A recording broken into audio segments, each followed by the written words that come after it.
The message arrived while I was signing adoption papers at my attorney's office in downtown Minneapolis.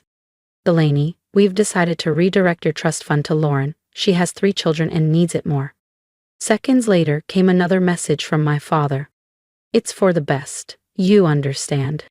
I stared at the screen, a calm smile forming as Gerald, my lawyer, glanced up.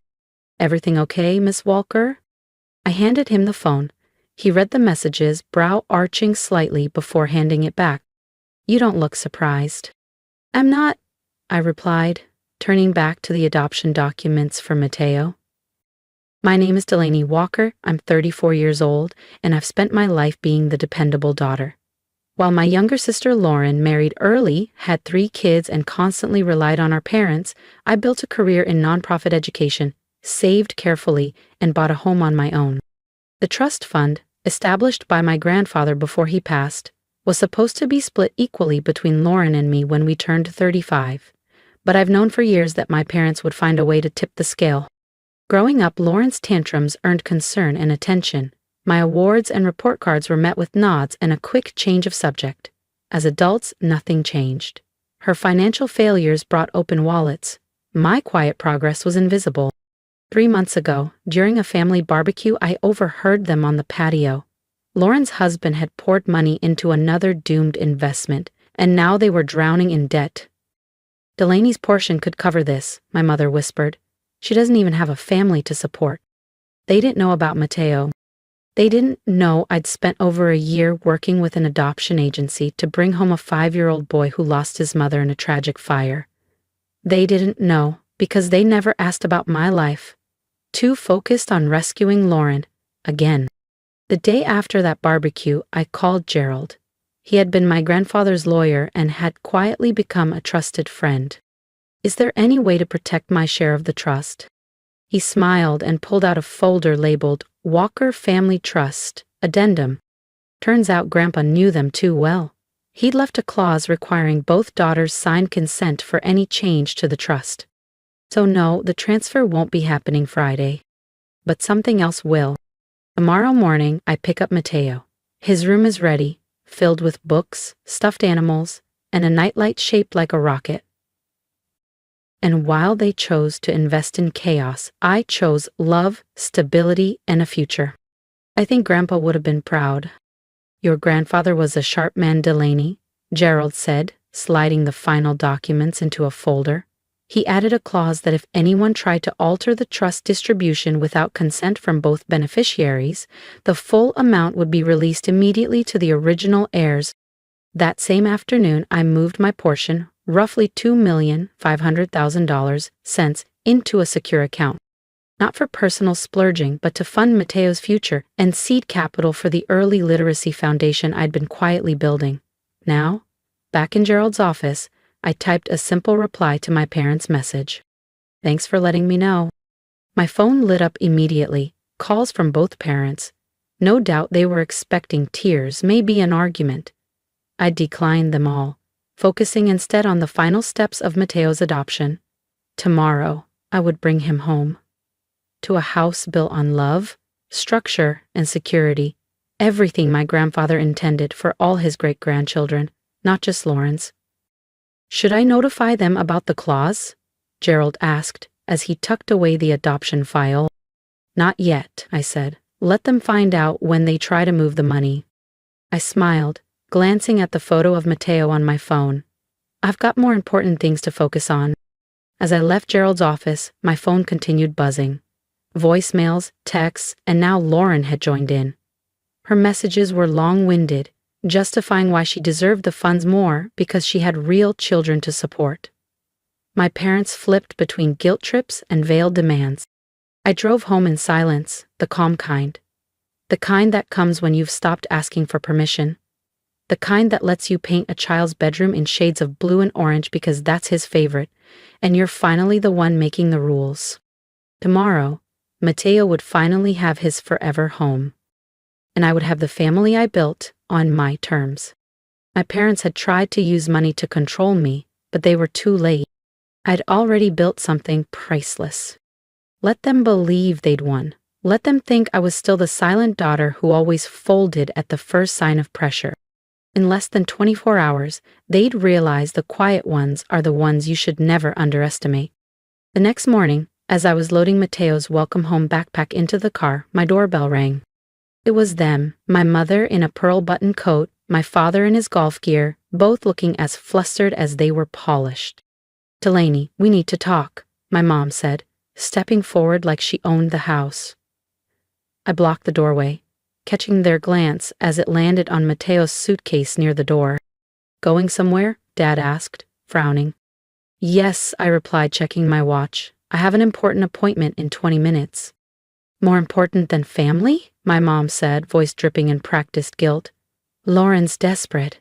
The kid's tuition is due, and Jason's latest venture collapsed." I looked her in the eyes. "So did your plan. If you believe in quiet strength, justice served with grace, and stories that turn the tables, don't forget to subscribe. Delaney's journey is just beginning, and what comes next will leave them speechless." Again, I added quietly. "What's that supposed to mean?" my father snapped. "Nothing," I replied, calmly, "but like I said, I have somewhere to be." I reached for my car keys, but my mother grabbed my arm. "There's something you're not telling us." Her eyes darted to the doorway, where Mateo's backpack and small rolling suitcase sat neatly by the wall. "Those look like children's luggage." She narrowed her eyes. "Delaney, what are you planning?" Before I could respond, my phone buzzed. Gerald's office. "I need to take this," I said, gently slipping my arm from her grip. "It's my lawyer." "Lawyer?" My father's face flushed. "Why the hell are you talking to lawyers?" I answered and put it on speaker purposefully. "Hi, Gerald. Just checking, am I still good to pick up Mateo at 10? "Yes, all set," he said cheerfully. "Adoption papers are finalized. He's very excited to meet his new mom." The silence from my parents was immediate and loud. They stood there, stunned, eyes flickering between me and the bags. "Adoption?" my mother whispered. "You're adopting a child? Without talking to us first?" "I'm 34, Mom," I said, picking up Mateo's backpack. "I don't need to consult you to start my family. My daughter is waiting."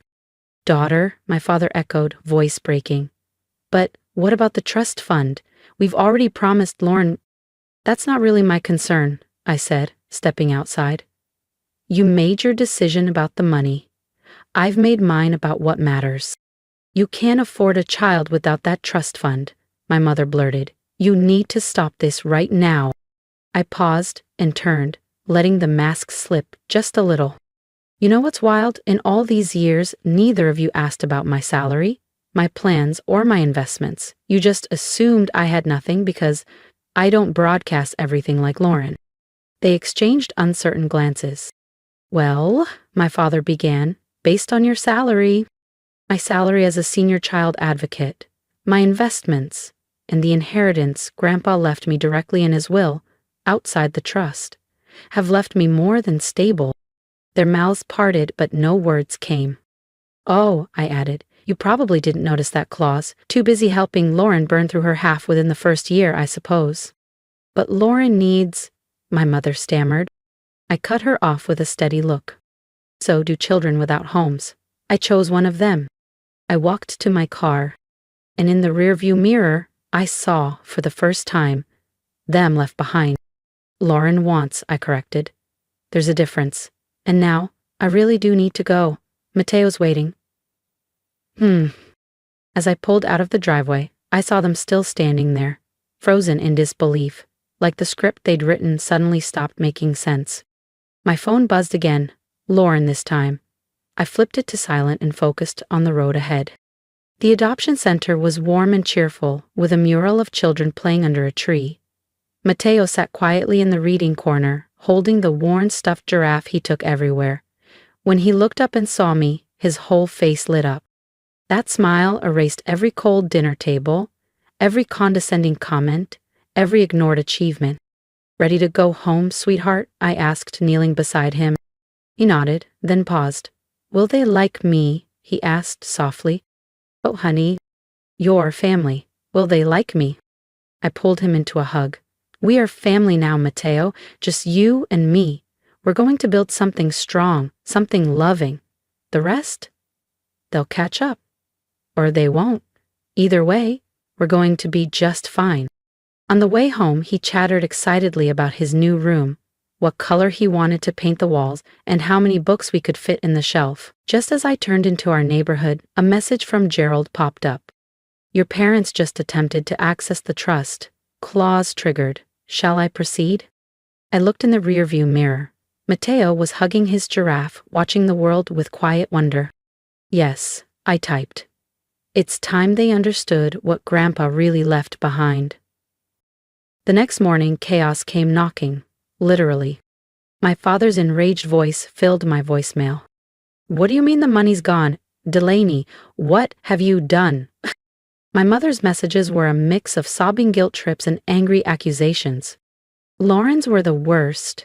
You've ruined everything. My kids' school, our future. You're a monster. I sat at the kitchen island watching Mateo happily eat chocolate chip pancakes. He looked up at me between bites. Are you sad? He asked, syrup dotting his cheek. No, sweetheart, I smiled, wiping his face. Just thinking about how lucky I am this morning. A sharp knock at the door pulled me out of the moment. Through the window, I saw my parents' SUV in the drive. Lauren's minivan pulled up right behind it. Mateo, remember what we practiced for loud situations? He nodded and reached for his noise-canceling headphones. Good job, I whispered. Let's head upstairs and read for a while. Once he was tucked into his reading nook, I went back downstairs and opened the front door. Lauren stormed in first, her face red with rage. How dare you steal my children's future? I tilted my head. Interesting choice of words, especially from someone who tried to steal mine. That was different, my mother snapped. We were trying to help. Help who, Mom? I asked. Lauren's kids or Lauren's lifestyle? I glanced pointedly at her designer handbag and her fresh salon highlights. When was the last time you even asked about my life, my goals, my dreams? You never needed help, my father said, arms crossed. You were always stable. Stable? I echoed. You mean boring, predictable. The quiet backdrop to Lauren's constant chaos. I shook my head. Well, guess what? Grandpa saw this coming. He knew exactly how this would play out. I pulled an envelope from the kitchen drawer, the letter Grandpa had left with Gerald. Would you like to know what he really thought about your parenting choices? My mother's face lost its color as she slowly sank into a chair. What are you talking about?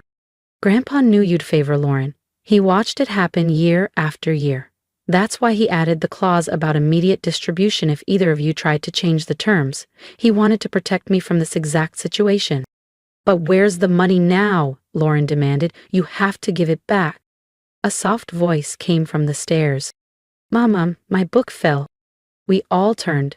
Mateo stood at the landing, headphones around his neck, hugging his giraffe. The room fell completely silent. My mother's eyes widened as she looked between him and me. Mama, she whispered. Yes, I said, walking over to scoop up Mateo's book. Everyone, meet Mateo. My son. You spent the trust fund on him? Lauren asked, eyes wide. No, I replied, turning calmly. I invested my portion into something much bigger. I took a deep breath. The Walker Children's Advocacy Center opens next month. It'll provide legal aid, mental health services, and safe housing for kids like Mateo, children who've been overlooked, underestimated, or worse. Just like Grandpa wanted. The trust fund wasn't just money to me, it was a mission, a responsibility, a way to carry forward his legacy, not just to protect children, but to empower them. My father stared at the floor, silent. All this time, I continued, you thought I was just existing quietly. But I've been building something that matters. While you clung to appearances, I chose purpose. But what about my kids? Lauren cried. Their tuition, what are we supposed to do? I looked at her gently. Maybe it's time they went to public school, I said.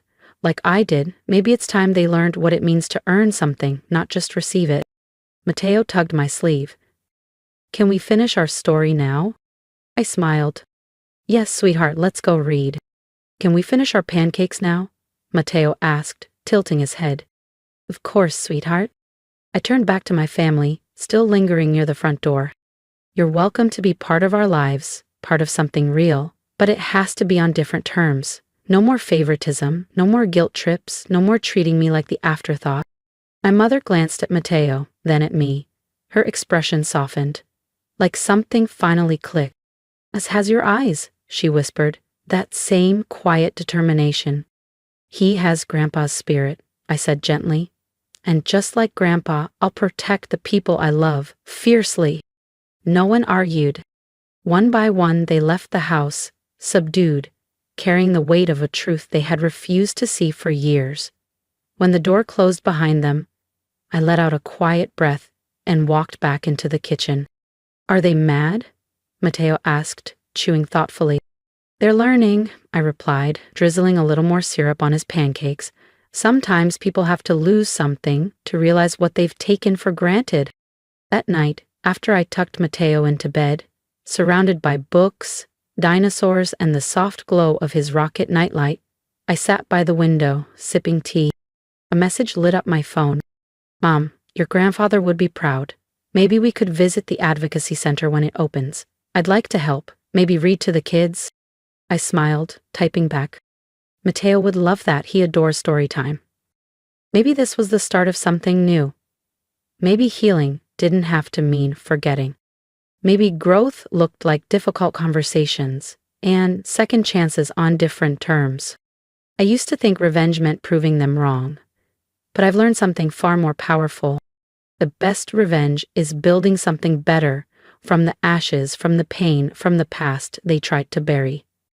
Mateo and I, we've created a family rooted in love, respect, and resilience. And maybe, just maybe, there's still space for others to grow, too. Not as the people they were, but as who they're trying to become. But this time, the invitation is on our terms. And this time, we're the ones holding the pen. If Delaney's story resonated with you, I'd love to hear from you. Leave a comment, share your thoughts, your support, or even a moment when you had to stand your ground. Your voice matters. Every message reminds me that I'm not alone in choosing the harder path to build something meaningful. And if you haven't yet, hit that subscribe button. This journey isn't just mine, it's ours. If I've learned anything, it's this. Silence isn't peace, and kindness doesn't mean surrender. Don't let others define your worth. Build your own story, and when they underestimate you, let your actions speak louder than their doubts.